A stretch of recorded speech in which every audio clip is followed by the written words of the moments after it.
We are living in a broken world.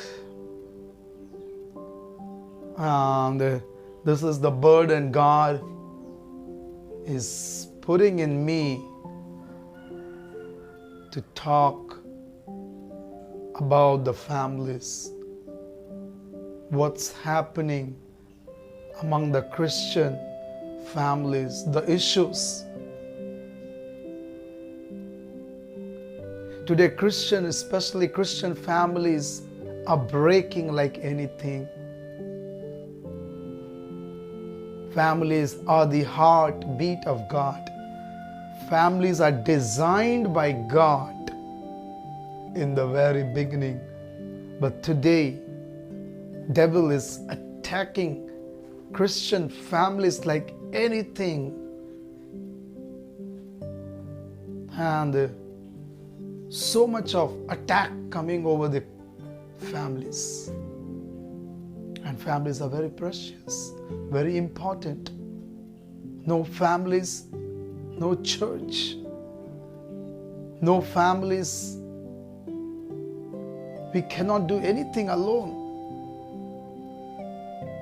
Some families, they are giving the loophole or the room for the devil to attack by doing all sort of things. If the wife is faithful to her husband, husband is running behind other woman.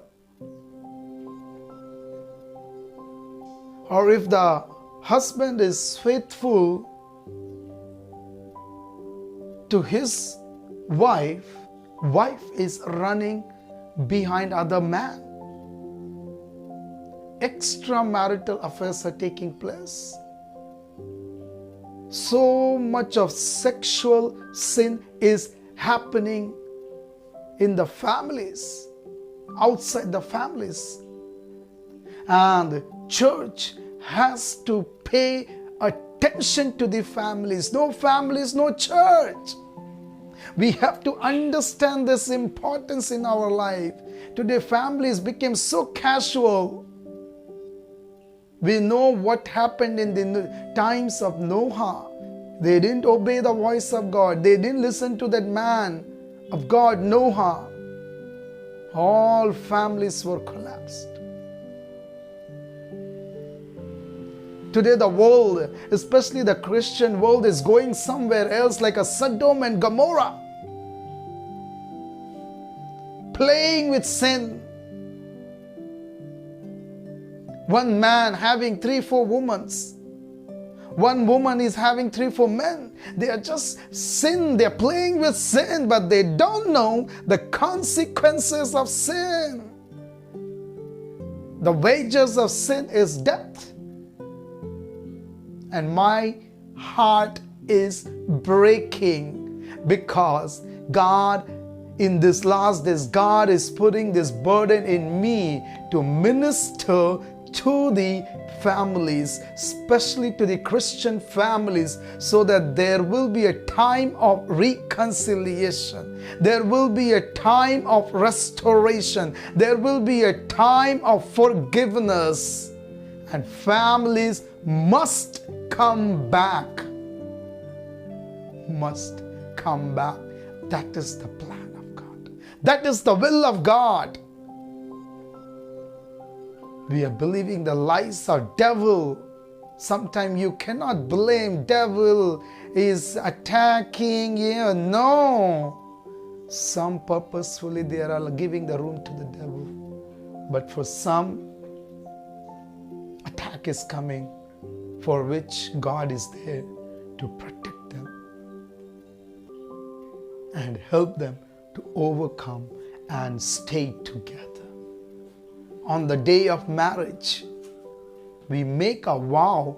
When a pastor solemnizes a marriage, a man who is gonna marry that woman and that woman who is gonna marry that man, they make a vow with each other. Where is that vow? Where is that promise we say? We will live together in good and bad and the rest of life. 10 years of marriage is coming to an end.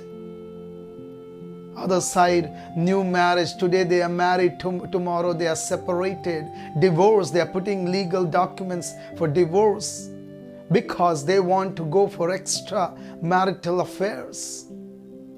Sin taking place. Church has to understand the importance of families. No families, no church. We need to hold on to each other. We are made for each other. Whom God has joined, no man shall separate. God created and filled with His burden in the heart of Nehemiah to rebuild the walls of Jerusalem. Likewise, He's putting in me to rebuild the lives, the families. And that is the greatest joy and the celebration for God and for us to live as a family. In Jesus' name we pray. Amen.